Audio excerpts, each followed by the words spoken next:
இனி பெங்களூர் வந்தாச்சு இல்லைங்களா, வழக்கம் போல் வந்துட்டு நம்ம நார்மல் ரொட்டீனெல்லாம் ஸ்டார்ட் பண்ணணும். வீட்டில் வந்துட்டு எல்லாமே வீட்டில் சுத்தமாக இல்லைங்க. அதனால் வந்துட்டு பக்கத்தில் இருக்கிற கடையிலேயே வந்துட்டு பொமோகிரானட்டு, அதுக்கப்புறம் வந்துட்டு கேப்சிகம் எல்லாம் கொஞ்சம் வேணும், குடமிளகாலாம் வாங்கிட்டு அயன் ரைஸ் கொடுத்துருந்தோங்க காலையிலேயே. அதையும் வாங்கிட்டு வந்தாச்சு. வீட்டுக்கு வந்து சேர்றக்கே வந்துட்டு 8:45 ஆயிடுச்சுங்க.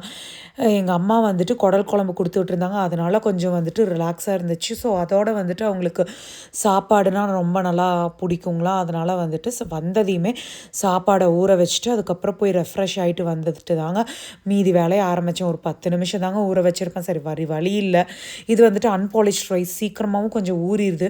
அதனால் 10 நிமிஷத்துலேயே வந்துட்டு குக்கரில் சாப்பாடை வச்சுட்டு காலையில் இந்த இட்லி தாங்க எடுத்துகிட்டு போயிருந்தேன். குடல் குழம்புக்கு இட்லி, அப்புறம் அவங்களுக்கும் வந்துட்டு அதே தான் கொடுத்துருந்தேன் காலையில். ஸோ அந்த பாத்திரம், டிஃபன் பாக்ஸ் எல்லாம் இருந்துச்சுங்களா, அதை எல்லாமே வந்துட்டு நல்லா பளிச்சுன்னு சுத்தம் பண்ணி வச்சுட்டு அதுக்குள்ளே வந்துட்டு சாப்பாடும் ரெடி ஆயிடுச்சு. குடல் குழம்பு கொஞ்சம் தீர போகுது. ஸோ கொஞ்சம் தீரும் போது மனசு வருத்தமாக தான் இருக்குது. ஏன்னா நாளைக்கு நம்ம சமைக்க ஆரம்பிக்கணும் இல்லைங்களா, அதனால் அதோடு வந்துட்டு சாப்பாடு, அதுக்கப்புறம் வந்துட்டு குடல் குழம்பையும் போட்டு அவங்களுக்கு கொடுத்துட்டேன்.